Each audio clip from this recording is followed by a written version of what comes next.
Through his unique sense of humor and charming personality, Bill Cosby rose to fame and became a major figure in American television comedy in the late 20th century.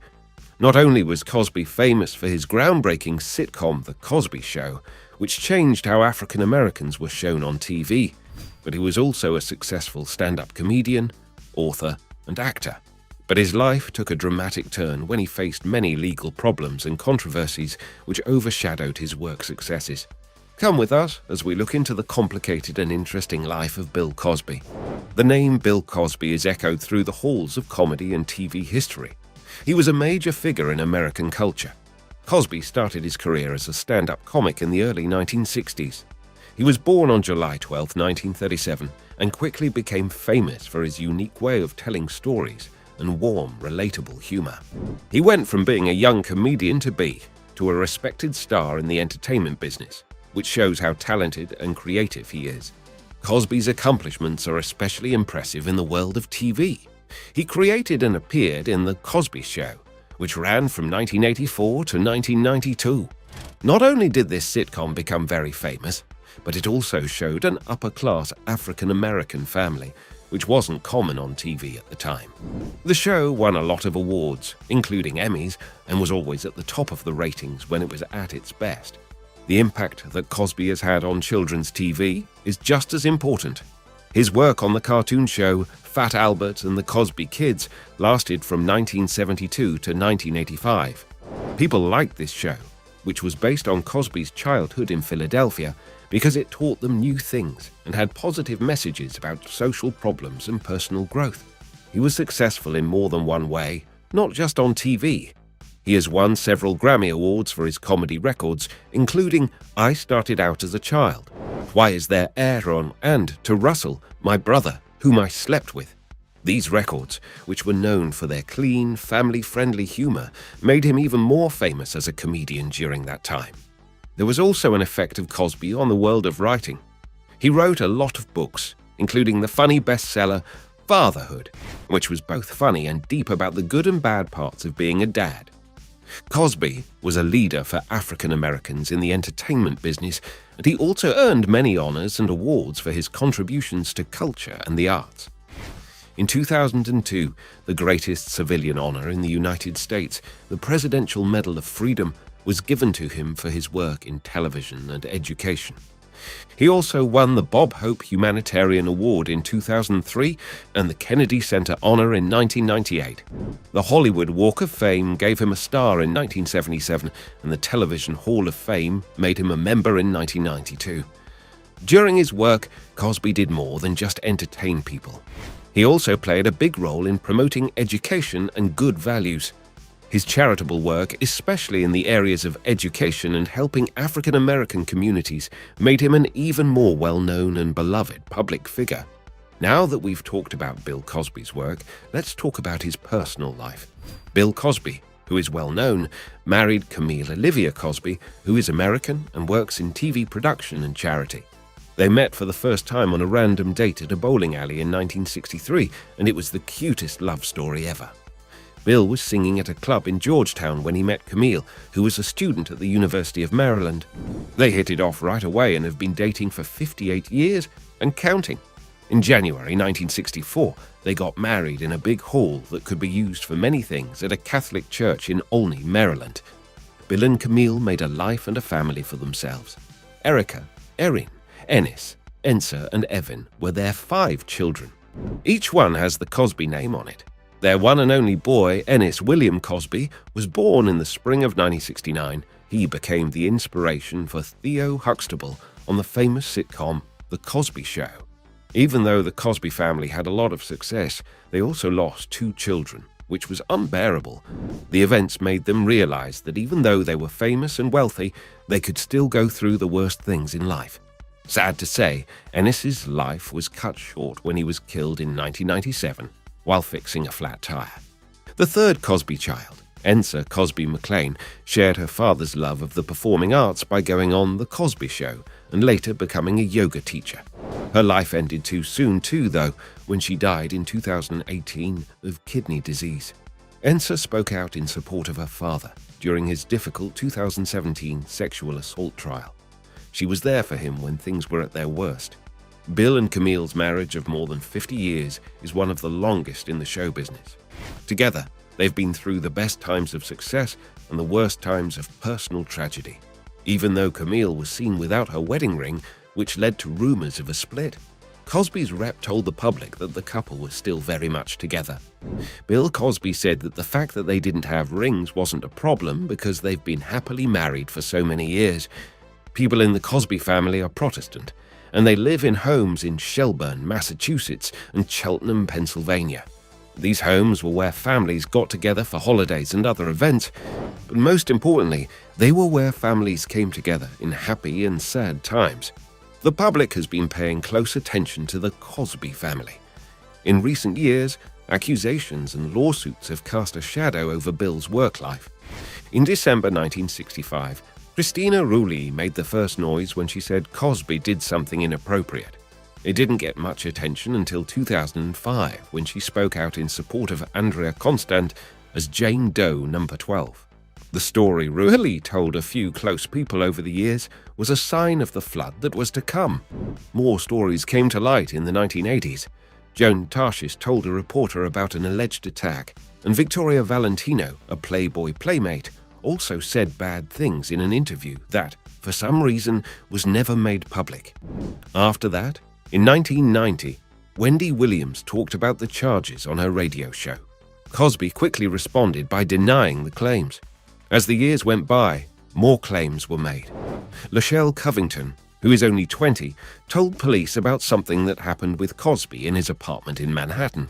The case didn't go forward because of choices made by the district attorney's office, even though she gave a detailed account. In 2004, Andrea Constand's claims became a key part of the court problems Cosby would have to deal with. A civil case statement in 2005 by Bill Cosby talked about his many extramarital affairs. He talked about meeting women like Andrea Constand, Beth Ferrier, and Teresa Serignace. Cosby said that these relationships were a mix of mentoring and closeness, and he often gave the women involved money. What Andrea Constanza said about the night was different from what Cosby said. What happened that night would change her life in a big way. She realized something was very wrong when she woke up in Bill Cosby's house, lost and confused, with her clothes all jumbled. Cosby, who was famous at the time and was called America's Dad, offered her food, but she left in tears, still trying to figure out what happened that night. When she went to Cosby's house to get career help that night, she had no idea what would happen next. Cosby gave her pills to take the edge off, which she thought were safe. They did, however, leave her unable to move, and she remembers waking up to find Cosby beating her. There were several reasons why Constand chose not to report the event right away. She had trouble remembering what happened because of the pills and the shock and shame she felt. Also, talking to a guy as powerful as Cosby seemed like an impossible task at the time. While Constand tried to forget what had happened, this happened. As of now, she no longer works at Temple University and has left her job.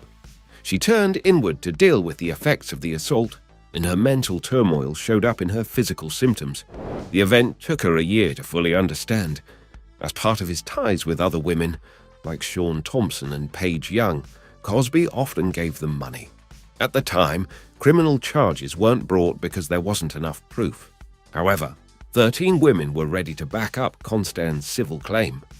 Cosby admitted to giving Constand Benadryl and saying that their encounter was somewhere between permission and rejection. He also admitted to giving Sereni's quaaludes before their sexual encounters, which she reportedly took on purpose.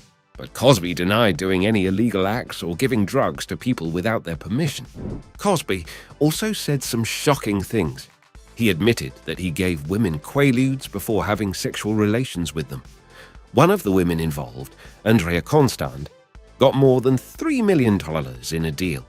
When asked what she thought of the outcome, she said, "It was a win for us. I'd done the right thing, and it was everything I could do." A person close to him said that he settled out of court with Constand to escape the public shame. His lawyer, Patrick O'Connor, expressed concern about the unfair release of the deposition and stressed the importance of privacy in legal proceedings. Some people were happy about the settlement, while others thought it was a scam. Even Cosby seemed to agree with this, saying to the National Enquirer, "Sometimes you try to help people and it backfires, and then they try to take advantage." This was said while he was still being honored and awarded, even though he had made some very serious admissions. The settlement did not calm the storm, though. Tamara Green, who was Jane Doe number 10 in Constance's case, told everyone about how she said Cosby drugged and beat her up in the 1970s. The press kept reporting stories. Another Jane Doe, Beth Ferrier, and a former friend of Cosby's, Sean Upshaw Brown, talked about their own troubling experiences, painting a damning picture of a man who was very different from his public persona. When these stories were published in Philadelphia Magazine in 2006, they brought everything to light.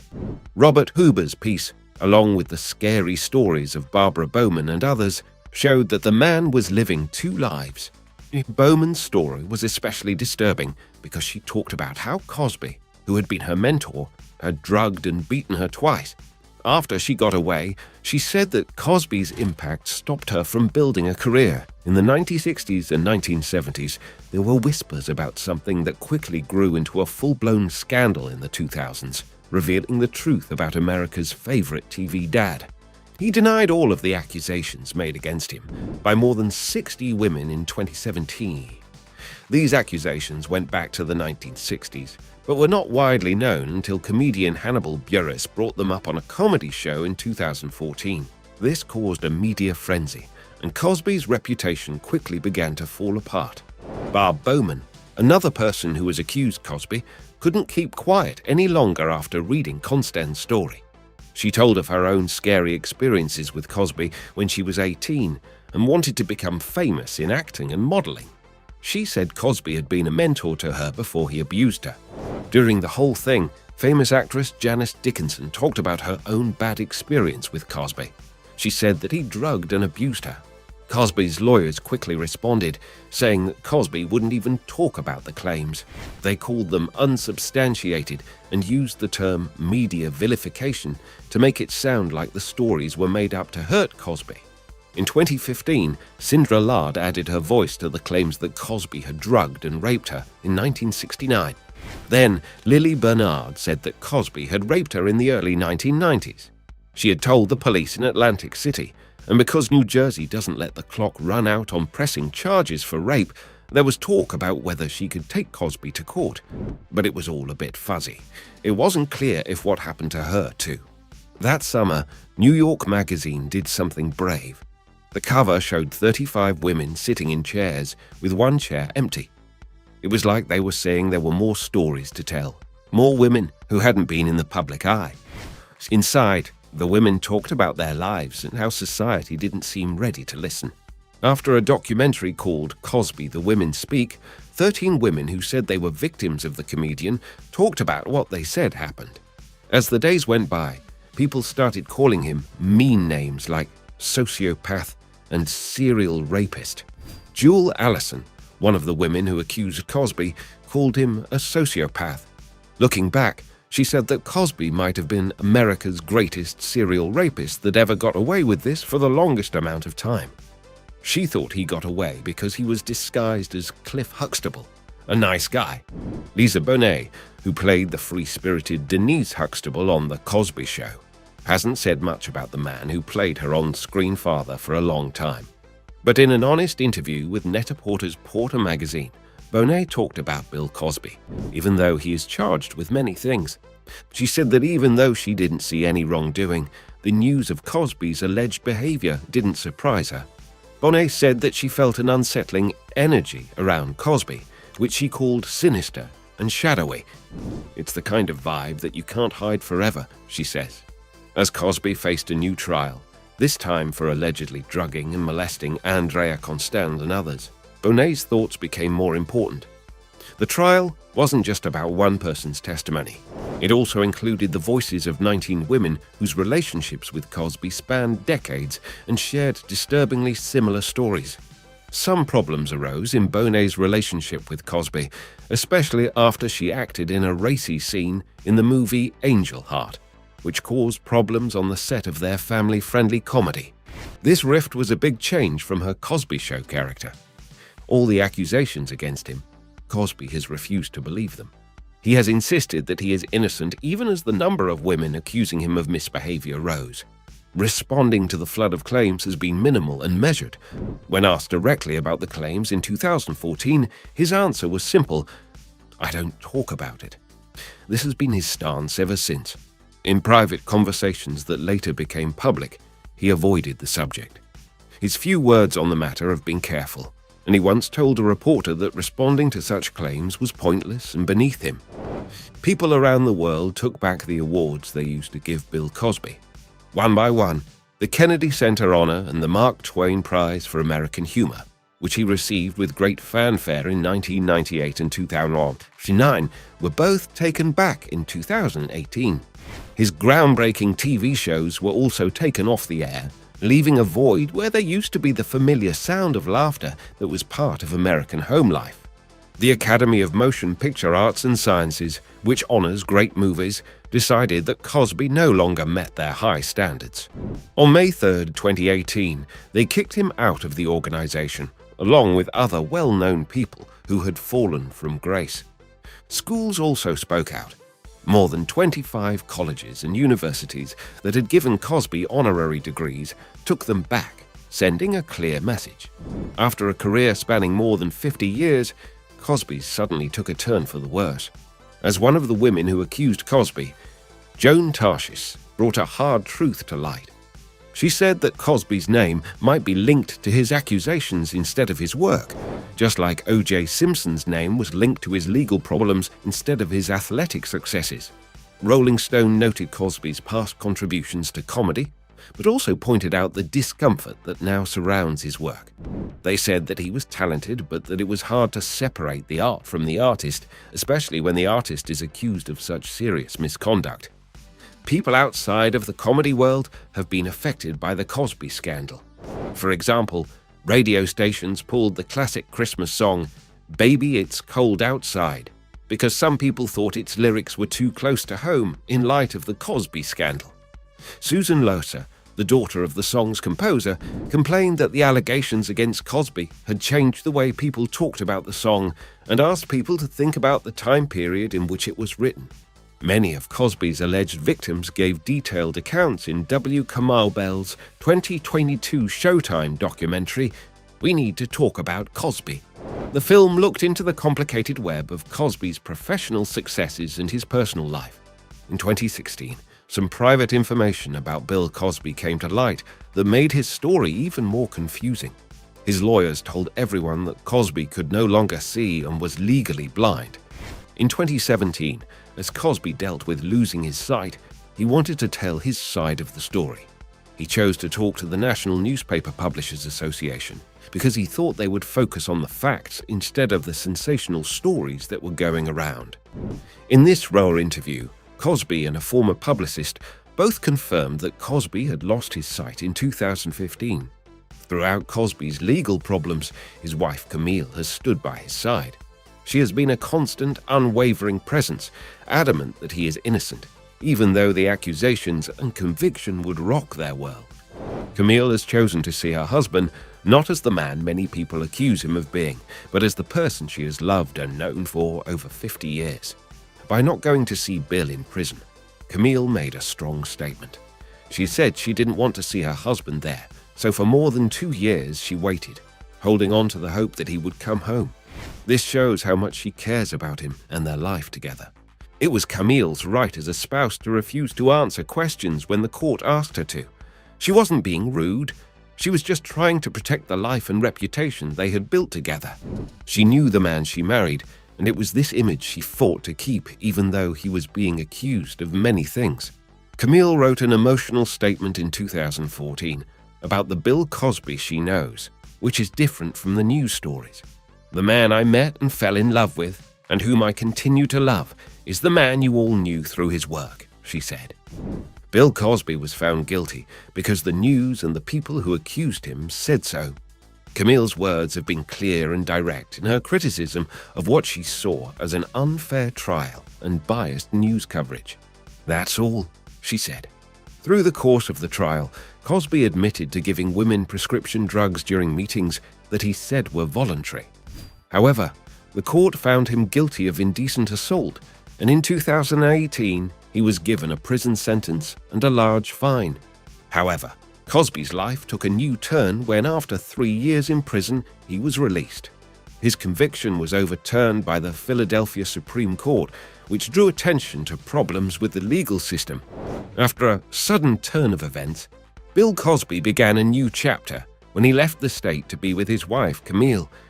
Andrea Constant, who was the main witness against Cosby, talked about the outcome and said, "I was believed in court, and that was the most important thing."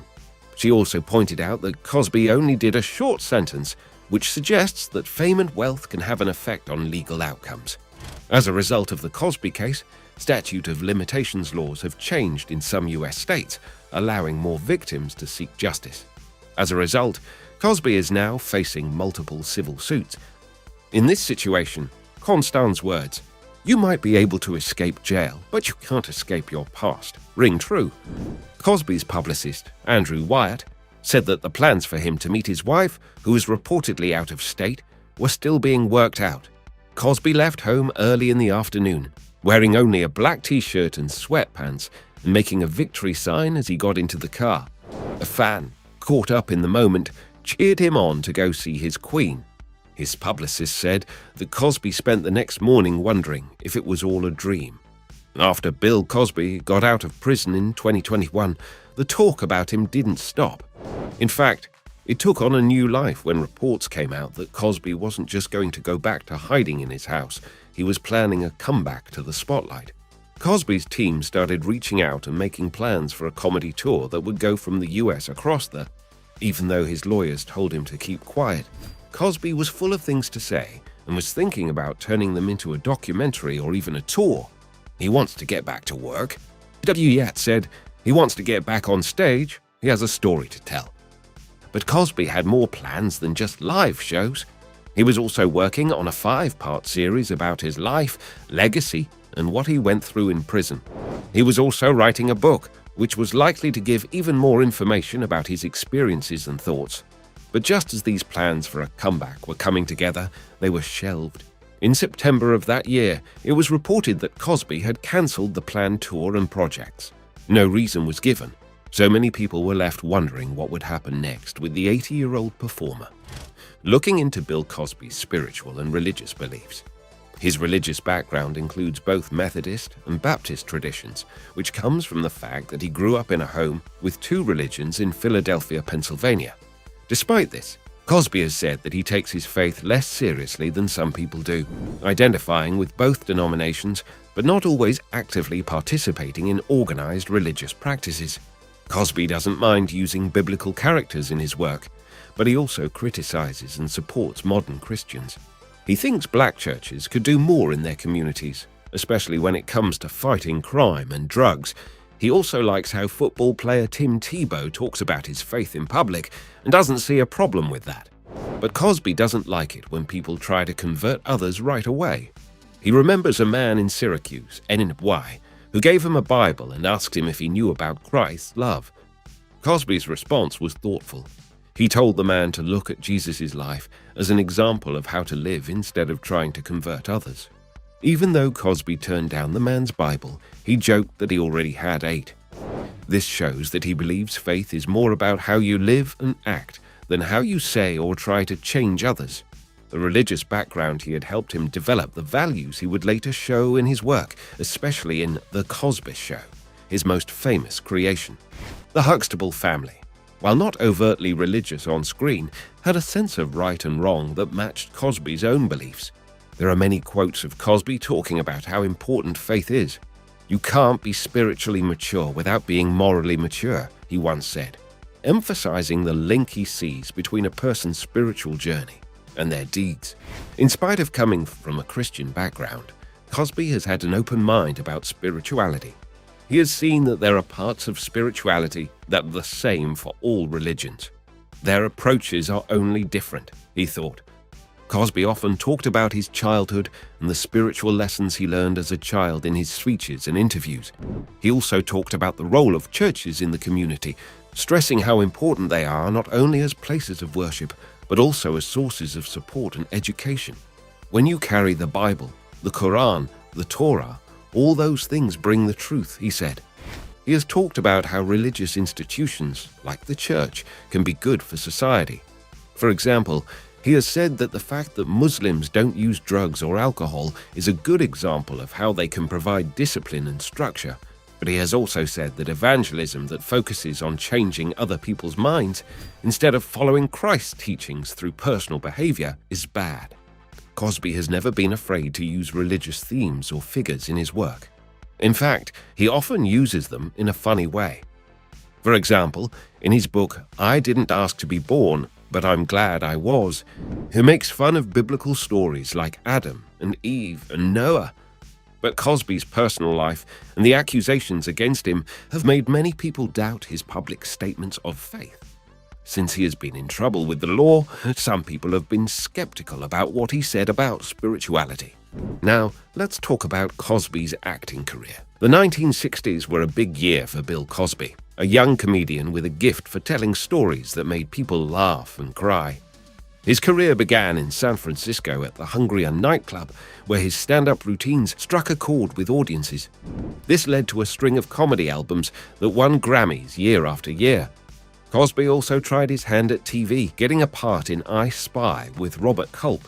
He was the first African-American to win an Emmy Award for acting, which cemented his place in the annals of TV history. As the 1960s went on, Cosby became the star of The Bill Cosby Show, in which he played a physical education teacher dealing with the comedic challenges of work and life. Despite the laughter, Cosby was also serious about education. He went back to college to gain knowledge that would help him in his later work. But even while he was in school, he never stopped being on TV. He was a guest host on The Tonight Show and starred in specials that brought his comedy into people's living rooms across the country. Cosby was great at showing us that the ordinary could be amazing and that comedy could be found in the most ordinary places. His characters were real, they talked and laughed like us and made us see the funny side of our own lives. In the 1960s, Bill Cosby made a name for himself as a groundbreaking entertainer and actor. In the 1970s, he continued to push the limits of his creativity even more. Cosby created Fat Albert and the Cosby Kids, a show that was both fun and educational. The characters were based on his own youth, and the show became a Saturday morning staple. Cosby and Sidney Poitier worked together on movies like Uptown Saturday Night and Let's Do It Again. These movies were part of a movement to show African Americans in funny and positive light, instead of the usual action-packed ones of the time. Additionally, Cosby continued to make a name for himself on TV. He recorded reading-related segments for The Electric Company. Cosby's dedication to education was clear not only in his entertainment work, but also in his personal life, as he returned to school and eventually earned a PhD in education. Bill Cosby's career reached its peak in the 1980s, when The Cosby Show premiered to critical acclaim.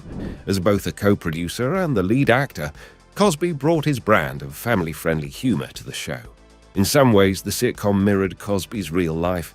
He and his wife Camille were successful and well-educated, just like the Huxtables in the show, and they had a big, loving family. The Cosby Show was more than just a show. It was a cultural phenomenon. It changed how African-American families were shown on TV by showing them in a positive, wealthy light that went against the stereotypes that are often seen in the media. Cosby was very involved in making the show, often based plots on his own ideas and making sure it reflected his vision of family life. Even though the sitcom showed family in a warm and funny way, Cosby's attempt to break into the movie business with Leonard Part 6 didn't go as well. He openly criticized the movie and told people to stay away from it, even though he was a big part of making it. Besides his work on The Cosby Show, Cosby also helped the next generation of producers by being an advisor to the Los Angeles Student Film Institute. After the end of The Cosby Show in 1992, Cosby didn't take a break. Instead, he started new projects, such as bringing back classic Groucho Marx game show, You Bet Your Life. His charm and sense of humor made the show fun to watch, even though it only ran for a year, from 1992 to 1993. That same year, Cosby went back to his roots in espionage in the TV movie I Spy Returns, which was a nod to the show that had a big impact on his early acting career. That same year, he started a new journey with The Cosby Mysteries, a show that mixed his comedic genius with a dash of mystery and intrigue. During this time, Cosby also appeared in black and white film noir-themed commercials for Turner. Because Cosby liked movies so much, he worked with Sidney Poitier again in Ghost Dad in 1990. He also had parts in The Meteor Man, 1993, and Jack, 1996, both directed by Francis Ford Coppola, which showed him in a variety of types and styles. In the late 1990s, Cosby returned to TV with a new sitcom called Cosby. In it, he reunited with Felicia Rashad, who played his wife on The Cosby Show. The show ran from 1996 to 2000 and starred Cosby as Hilton Lucas, a down-to-earth senior who had just lost his job and was trying not to step on his wife's toes. The show was loved for its honest humor and the chemistry between Cosby and Rashad. During this time, Cosby also became the host of Kids Say the Darndest Things, a show that was full of adorable and surprising advice from kids. From 1998 to 2000, his friendly interactions with the kids won hearts all over America. Cosby didn't just have an impact on TV and movies, he also had an impact behind the scenes. He created Little Bill, an animated series based on his childhood experiences that aired from 1999 to the early 2000s and was popular with preschoolers and their parents because it taught them things and had interesting stories. After reaching the height of his fame in the late 1990s, Bill Cosby's activities started to change in the 2000s. He was less visible on TV, but he still did a lot of educational and artistic work. In the early 2000s, Cosby wasn't content with making changes in television and education. He also kept writing books. In these books, he explored a wide range of topics, often focusing on humor and life lessons, staying true to his public image as a source of wisdom and family-friendly entertainment. Along with his involvement with the Fat Albert franchise, Cosby helped make a live-action movie in 2004. He co-wrote and directed the movie, and he even appeared in it, connecting his animated work to the live-action version. There is no denying that Cosby had an effect on children's TV and education, even though the last part of his work was tainted by legal problems and public scandal. Despite the growing controversy, Cosby did not completely hide from the public. Bill Cosby's legacy goes beyond his many awards and professional accomplishments. His life story, which was full of both amazing success and major controversy, has had a deep effect on people all over the world. Cosby's journey shows how powerful fame can be and how actions can have serious consequences. Leave a note below with what you think about his life and work.